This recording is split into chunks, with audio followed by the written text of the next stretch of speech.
Saya kemarin dapat satu kitab, ini sangat luar biasa Pak. Itu dalam kitab Kansun Najah Wassurur yang ditulis oleh Imam Abdul Hamid Al-Qudsi, Syekh Muhammad Abdul Hamid Al-Qudsi. Ulama ini diangkat sebagai guru besar di Makkatul Mukarramah.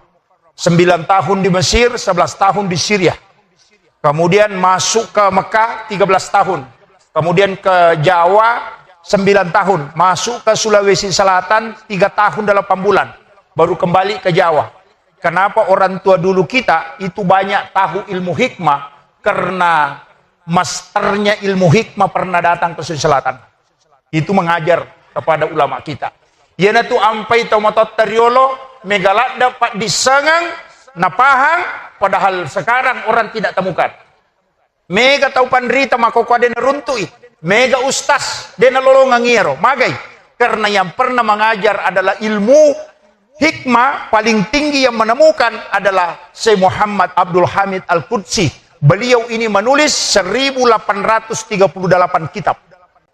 Bayangkan itu, si sebu arwa ratuna taluplo ruwa kita noki, kemudian baru meninggal. Ini ulama besar. Termasuk tadi salah satu kitabnya Kansun Najah Wassurur. Iya na kita hasi desa Tangkalinga ang istilah Capuraba.